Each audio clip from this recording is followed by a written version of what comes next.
What a wonderful film. As we prepare for the panelists to get up onto the stage, I just wanted to join you in celebrating this wonderful film. And I love the Cedar. This is a very special place. I love TPT. I love the dialogues that I have been able to have with the panelists, so I hope that we can share that with you. My name is Paul Creager, and I'm here for the reasons I described about I'm a big fan of the organizations involved and of this film. I'm a filmmaker. I organize the Square Lake Film and Music Festival, and this is a very important topic. Some of the most powerful artistic experiences I've been able to observe have been with some of the people featured in this film. So as we get ready to begin, I welcome the panelists to head on up to the stage. We're going to have a Q&A for this film, Art and Medicine, Disability, Culture, Creativity, created by TPT in collaboration with the Center for Arts and Medicine at the U of M.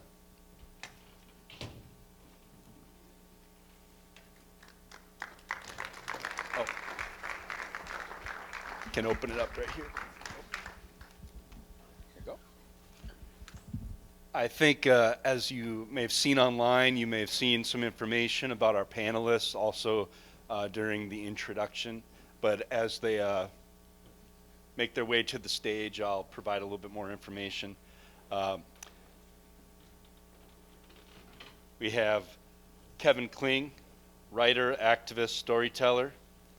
Dr. Elizabeth McLain, Director of Disability Studies at Virginia Tech. Thank you for traveling so far to be with us. And producer Brittany Shrimpton from Twin Cities Public Television. Thank you for being here. As we prepare, I want you all to challenge yourself to dig deep for honest, vulnerable questions today. I think the shared belief is that conversation around this film can be very productive. And so if you have a question, just raise your hand, and then MJ will come to you with the microphone, and you can read that question out loud. Please introduce yourself. I'm going to start it out just with one question that the panel and I have discussed a couple times in our previous meetings. In the film, Gabriel described that something that inspired his work was the process of making magic through limitations. And I wondered, as an opening question, if you could talk about how you have seen that through your participation in this film. Any one of the panelists could jump in. I'm going to jump in with something strange, which is Star Wars Episode 1, The Phantom Menace. So, number one, I'm autistic. I love Star Wars and a lot of other things that I will perseverate on today, if you'll bear with me for that. But I don't know if you'll remember when this came out, 1999, somewhere around there, and a lot of people were disappointed. There was too much green screen, too many things going on, too many aliens, too much plot, what is happening? And a lot of folks looking back say, oh, those original movies, George Lucas had barely any budget at all. He had all of these limitations, and then by the time he got to go back and make more movies, no one would say no to him. And I think about that a lot in relationship to disability, how you do need something, right? Like you need some boundaries. They help you understand what's important, what really matters, what your values are. They help your story be cleaner in terms of what you need to hold on to. And I think the experience of disability, while it is 95% creative problem solving, there is that 5% of limitations and barriers that you hit up against. And I find that combination of being told no and finding and making your own yes creates a lot of amazing art, music, gaming, all sorts of aspects of culture that can then, brighten up those disciplines. So. I'm not going to forget that response. Anyone else from the panel? Yeah, Johnny Cash said, talent is God-given, but our style comes from our limitations. And I think that's we're always looking for a perspective or what we bring to an art form. And most of the time it comes from a limitation that you bring to the art form, a perspective that is outside looking in. And I think that's a way of defining limitation. Brittany, we talked about this Yes. ironically in the green room beforehand. Yes, I work in public media, and so we are very familiar with limitations. And we are very creative in how we use those limitations. So I do think it is kind of a creative truth of artists in general as well. Oh, great start. I'm wondering, I feel there's a question emerging from the audience. Does anyone have a question they'd like to? Oh, thank you for being brave and going first. Just a moment as MJ walks over to bring you a mic. Oh, hi. Thank you. I was really glad to be given the term disability culture by this film. It's wonderful, that addition to our language. And I'm wondering the history of it, where it came from. Have you all been using that term for a while? And now that it's here, how does it affect your lives and your art? Anyone?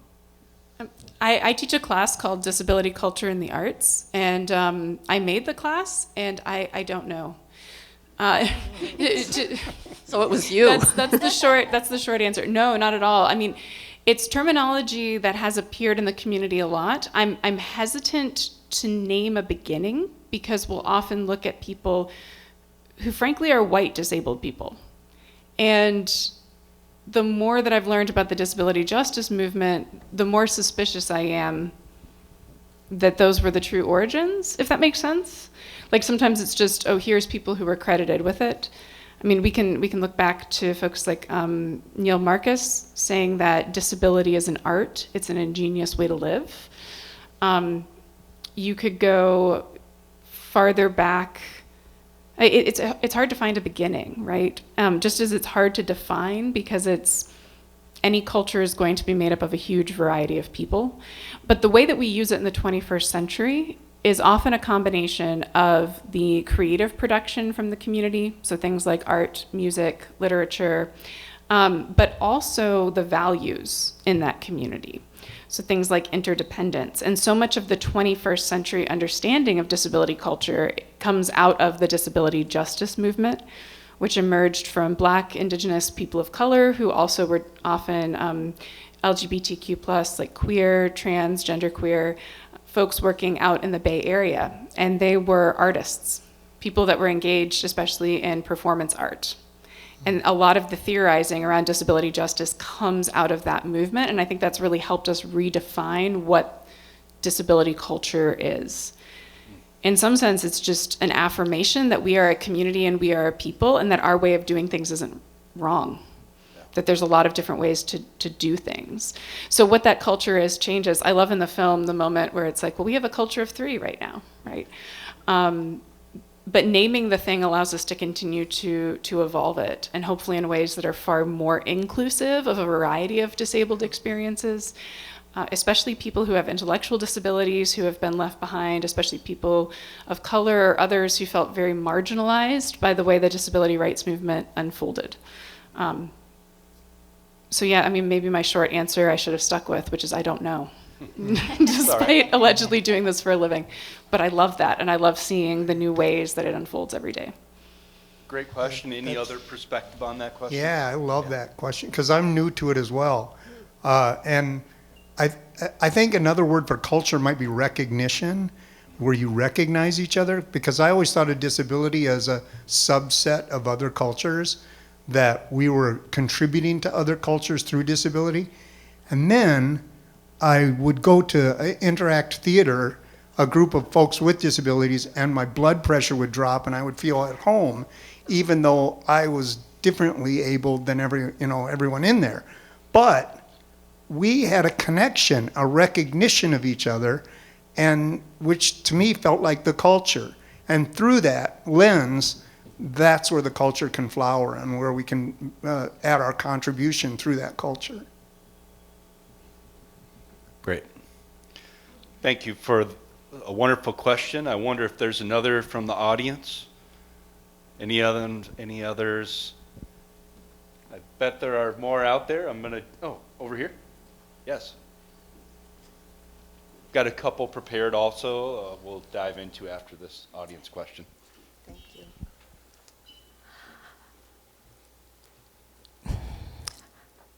I guess I'm going to preface my question with some observations. One is that I'm a person I've got my own issues that I struggle with, even though it may not be apparent. I think it's using medicine and art and interlinking those things is wonderful, and it's long overdue. The concept of community, I'm unclear about. I think it's important that we all have connections, that artists of different abilities, races, and whatever, backgrounds, that we connect. And we're social critters. People need each other. I mean, the worst punishment for a human being is solitary confinement. So having these connections and making these connections is really important.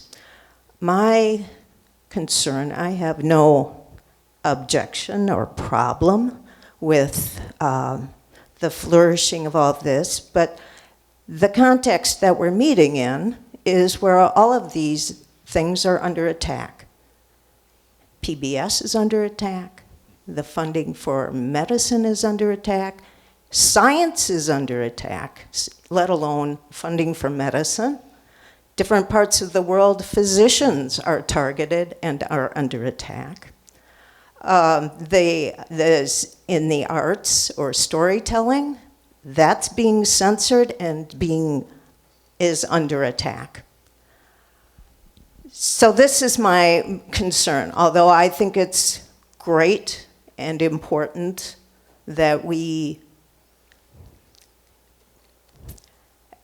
yearn, and I believe, well, I'm just going to come out and say it, that we have class issues at play today, where the bulk of humanity, which is the working class, that we yearn for these interconnections, we yearn for like a true democracy, that's been our vision, really, that we were taught that, oh, this is what we have a democracy, and yet we see this social inequality at extremes that have never existed before, except for maybe Versailles, and let them eat cake for the rest of the world. So I'm wondering what your thoughts around grappling with your funding, grappling with the censorship, grappling with the attacks on science. I guess that's my question is, what about all that? Yeah. Yeah. I can speak as an artist. As an artist, our biggest desire and our worst nightmare is to be needed. And because, there's years where we go as entertainment, and then there's times where we need to be true artists, which is a time like now.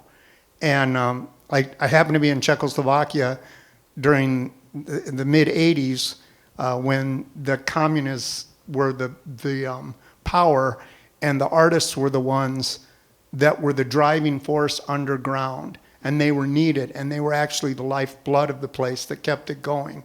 So I think that these are the times when we need our artists, and they are the difficult times, but it is this is where we're meant to be as artists. And so I agree with every single thing you said, and this is the time when we need the arts the most. It's what holds us together in these times. Kevin, your quote at the end of the film, near the end of the film, would you mind repeating that? It was about culture. It's a pop quiz. Yeah. What was it? It was about, tell you what. You said it a long time ago to me. Yeah, it was about culture. I thought it was appropriate for this question, but I think that what I also hear is that this sense of timing that you're referring to in the present It also speaks to something we talked about, the experience of COVID that many people in the disability community experienced, and a hope for what that might produce in society and how that evolved and occurred. You've observed it to be different than you expected. I wondered if we could speak to that. I think it resonates with this modern topic. Yeah, I think there's a couple things in my brain I'll say first to get them out of the way so I can answer this better. It's autistic brain, I love it, and I have to work with it. First off, I just have to say it at every speaking engagement. Vaccines don't cause autism, and even if they did, I'd rather your kid be like me than dead from measles. Just gonna start there.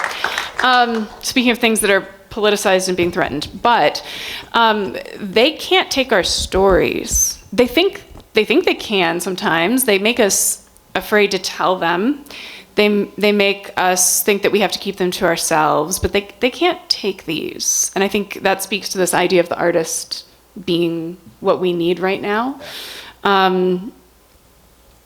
But yeah, that's what's so tricky about the pandemic. I mean, I've read some research. I'm not a neuroscientist, so I cannot confirm any of this, but my understanding is that when we go through some times that are traumatic or we don't have schedules, that the kind of oddness that working from home or learning from home was for a lot of people in the pandemic, it's hard for us to form memories and retain memories. People talked about very strange dreams. And I think there is something about the fact that this was an unusual time, and it was a time that, as was pointed out in one of the wonderful spoken pieces in the movie, or in the film, that this was a time where it was almost like everyone was disabled in this one particular way, so accommodations were everywhere, right? But the marriage of those two things, the idea that this was a scary time and a time that's hard to remember, and also the idea that people don't want to remember it because disability is scary and it reminds us of our own fragility, has meant that the lesson of that time, that work from home, learning from home accommodations could be achieved, that we could create a better world in terms of equity for people with disabilities. We're in such a hurry to forget that. Yeah. Yeah.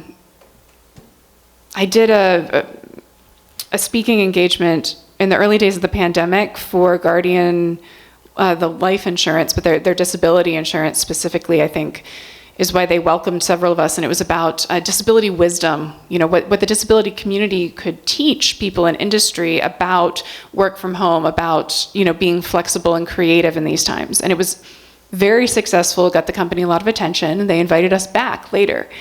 And we were, talking about what it was like deeper into the pandemic. This was, vaccines were available, people were starting to return, if they had been safe to work from home before. And the reception was a little more mixed. It was interesting, right? The idea that they were so eager to learn from us the first time, and the second time, almost all the questions were about going back. We want to get back to normal. Well, normal was pretty terrible for a lot of us.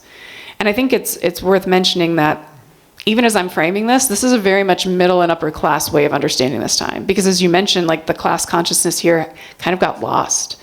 The number of people who never were working in a safe environment.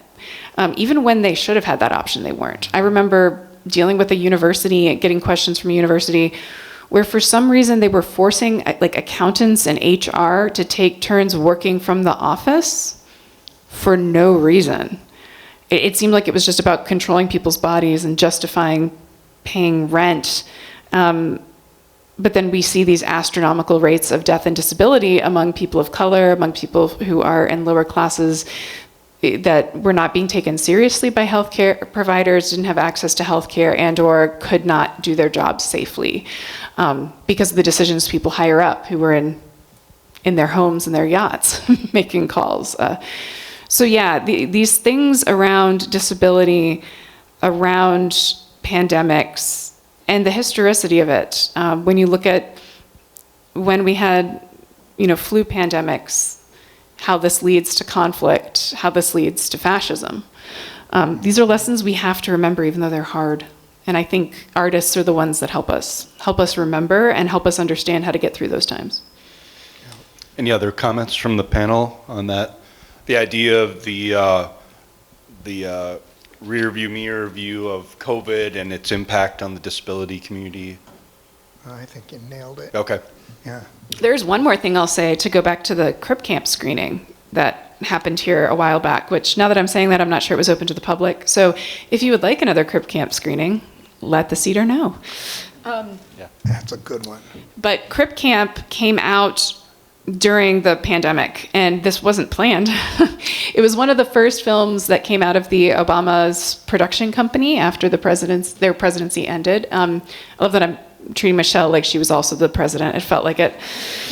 But this was a wonderful film that told the history of the disability rights movement and how its genesis was a bunch of teenagers and young adults hanging out at a camp run by hippies, in their own words, in the Adirondacks, where they were allowed to just be. No one was protecting them. They could get into fights, like physical fights, apparently. They just had to figure out how to play baseball with people around them. They were learning how to fall in love and have relationships. There's a whole digression where an STD spreads and they think that they are so awesome and grown up. It's a wild film, but how that experience helped them to go back into society and see that they deserved more and that they could build more. And that became the genesis of a lot of great work. This just happened to come out in 2020, and there was a Crip Camp Impact campaign. Some people saw this is going to be an important film, so let's figure out how to magnify the impact. And Stacey Park Milburn was one of these people, and she's now the first disabled woman to appear on a quarter. So you can find her on quarters right now, which is very cool, and I keep looking for one, so let me know if you find one. But they originally envisioned this as a fairly small event centered in the Bay Area, so they promised everyone a free t-shirt. Thousands upon thousands upon thousands of people tuned in. They could not give us t-shirts and had to apologize. Because they had scheduled some programming, they extended it, so it was the entire summer. Every Sunday in the afternoon, we would gather together across the country, tune in on a Zoom, and talk about the disability rights movement, learn about disability justice, learn about using social media as a tool, learn about who we were as a people and who we could become. Barack Obama was live on one of these Zooms, which was wild. And my cat at the time, Misha, he was such a character. He got so used to this that he would be sitting there on the couch waiting. He'd watch it with me. And Andrea Levant, the woman who hosted this, and she has a consulting company that's very important out on the West Coast working on disability issues in media. She became like a celebrity to him. So much so that when I got to speak with her on Zoom for something, it was like he was talking to his hero. It was the weirdest thing. This cat just loved her. But this created a really cool moment. I know a lot of people who were radicalized, for lack of a better term, or at least educated by this really cool moment in the pandemic. So I try to hold on to that too, right? Like I said a lot of negative things, but this was also a moment when people found their community, found their culture, found each other, and there are disabled folks out there building amazing, amazing things. Yeah, I think that's why we're up against just what you said about and why the attacks are on, well, whether it's PBS or people with original voices, is because we're building connection and we're building recognition, and that is terrifying to people that are trying to keep people divided. And stories are connectors, and that is where connections, where we get our power. So I think that's one of the reasons why the targets are what they are. Question from the audience? Hello, my name is Donna Ray, and I would like to say that I noticed that a lot of people have more than one disability, and now more than ever, they're afraid of putting their art out there or being vocal because of what's going on. And I'm just trying to figure out how and if they're doing anything now publicly, for individual artists with disabilities who are out there trying to come out now in these days of now, what's happening now.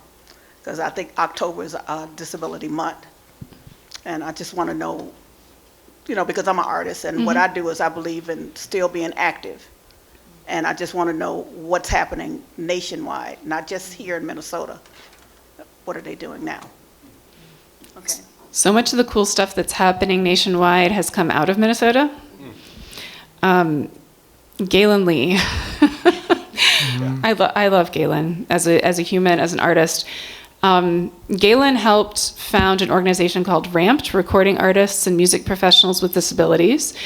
RAMPed is very industry focused right now, so sometimes if you don't already have some degree of industry recognition or you're not trying to get that type of career in music, it might not be the right organization.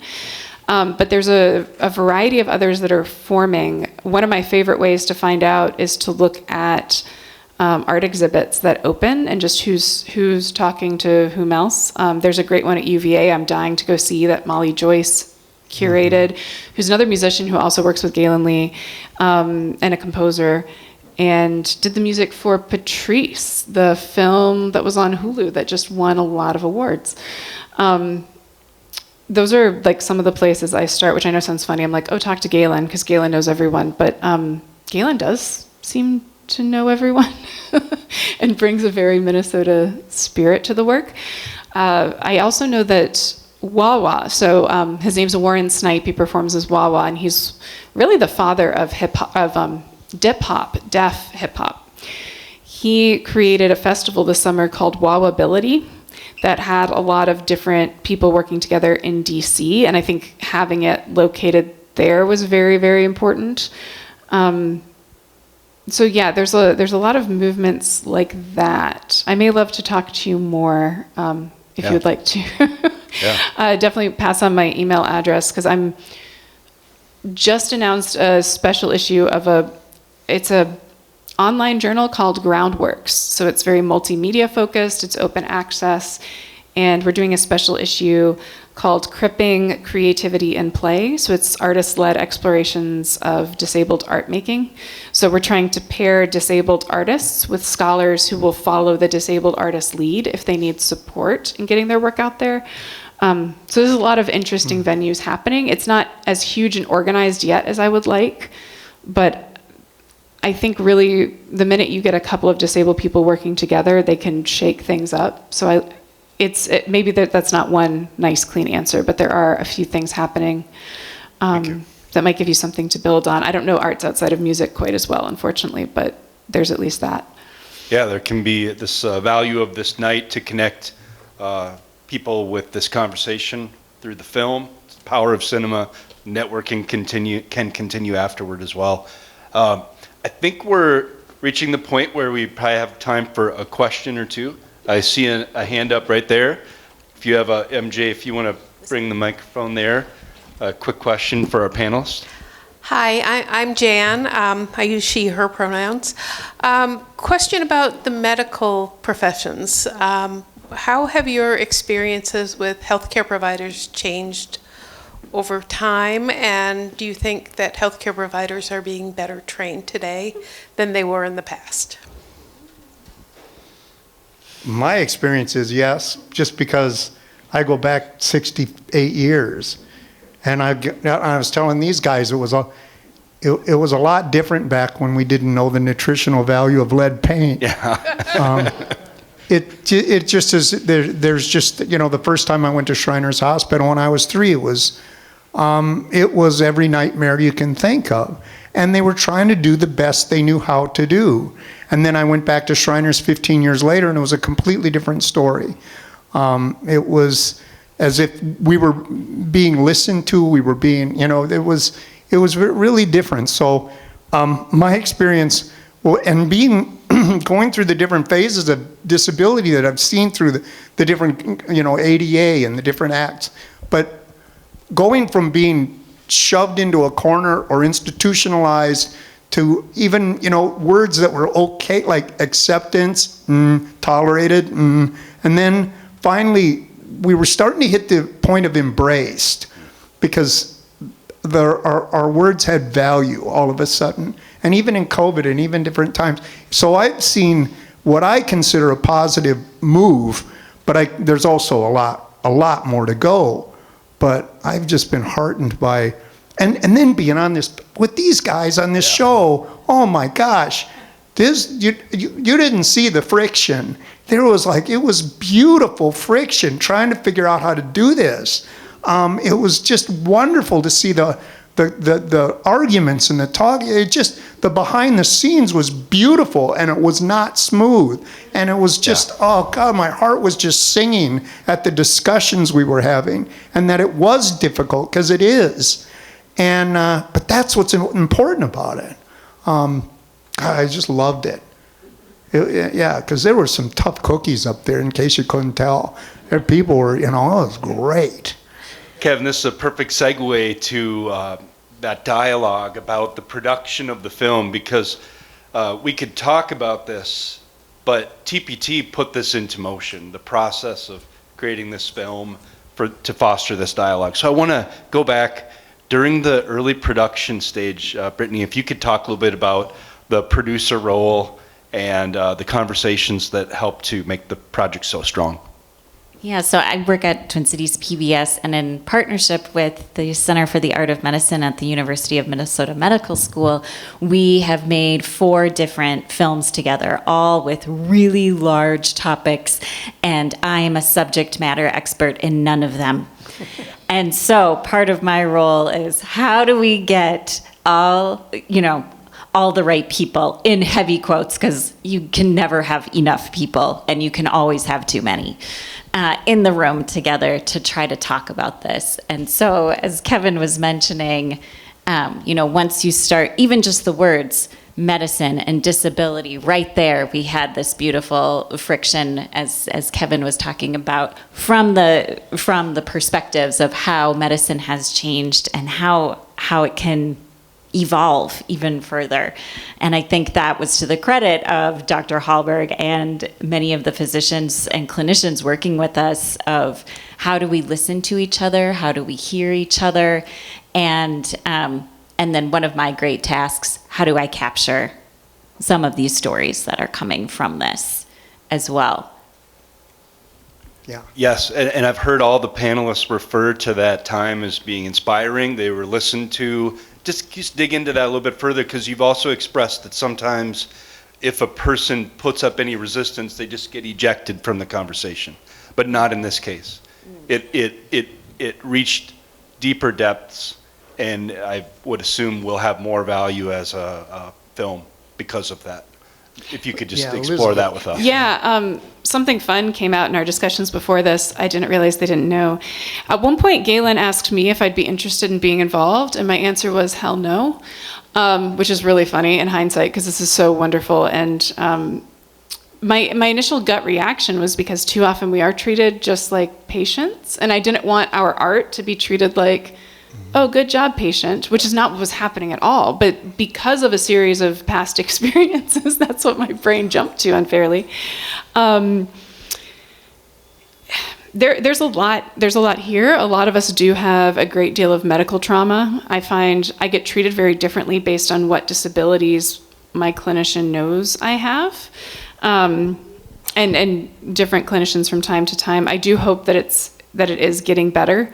It's hard when you're the individual to look at the state of medicine broadly, because all you know is your own particular ways that you've interacted with it. But I will say, as someone who increasingly speaks publicly about disability, but is also involved in research studies, or crafting my own, or talking to other people at the university, there is a tendency that once a disabled person pushes back at all, I don't think this is good, this is kind of ableist, this language is a little weird, I don't want to be treated that way. The reaction we get is kind of intense, because no one wants to be told they're being ableist, right? And I mean, people aren't getting out of bed in the morning and going, you know what, I think I want to go kick a cripple. I mean, that's the weird thing about ableism, is most people, they can't even stomach the thought that they aren't doing right by people with disabilities, because they want to protect them. They see them as vulnerable and in need of protection. But that also means that there's not a lot of practice taking criticism from us, because most of the time we just don't have enough power to stand up for ourselves. Mm-hmm. I mean, I remember being in the hospital after I had a spinal fusion, and there was a nurse that was just not giving me any of my medications remotely on time, not answering, not helping me go to the bathroom. I got put in an MRI machine, and they were trying to take the pictures too quickly, so the metal in my back was burning, and I found out later I had some metal on my shoulder when we removed the lead. It was like a cardiac lead that had been stuck on my shoulder, and it was burning, and they wouldn't let me out when I asked. Like, I was repeatedly pushing the button, and they were just like, no, you're fine. And they made me stand and transfer myself without a mobility aid less than 36 hours after a spinal fusion. So like that type of treatment, we get a lot, and we don't have a whole lot of power. So I think you get that combination of disabled people being hesitant to speak up because there is a power imbalance. And then when we do speak up, people saying, well, I'm not meaning to hurt you. So too often what I see is that problematic disabled person gets pushed away. You're just the only one complaining. And then folks will just go to the next person, the next person, the next person until they find someone who's like, oh yeah, it's fine. And then that's the person they use to prop up their study or their project and say, see, it's fine. I see this in autism research a lot. There'll be like a handful of people that they'll go to who will say, oh yeah, applied behavioral analysis is great. And then use that to ignore the rest of the community. Sorry, that's criticizing that, or something similar. So I very unfairly assumed this project would be like those projects, and it clearly wasn't. I mean, that's something that's, I think disabled people may see in this, or people that have been in community with other disabled people a lot, or who think about these things. Watching this film, there's this undercurrent of, oh my God, they trusted us, they listened to us. And look at all these disabled people who feel comfortable sharing their stories and being vulnerable because they are being listened to and believed and supported. So I can't, even not knowing the people behind this well, I can't say enough good things about them because the evidence is right there. Yeah. I want to, because, and part of that too is that we allowed the arts, and there's a poem by Rumi that he says, before right doing, before wrongdoing, there's a field and I will meet you there. To me, that's the arts. The arts are before right doing and wrongdoing. It's this neutral ground where we can meet. And I found that was a helpful in this.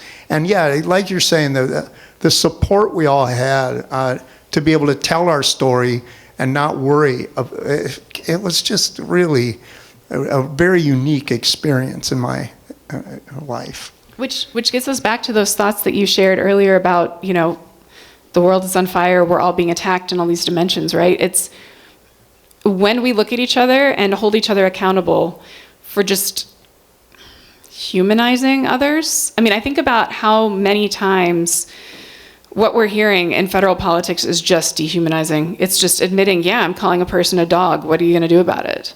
As if dogs aren't better than people. But, it's that way of, autistic people don't play baseball or write poems or fall in love. That's nonsense. I don't play baseball because I'm bad at it and I think it's boring, but I could if I wanted to, okay? But if you love baseball, I'm happy for you.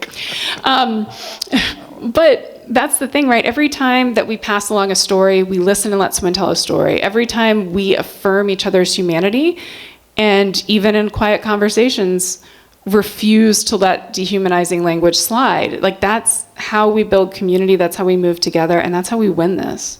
Yep. Nice. Thank you. Yes.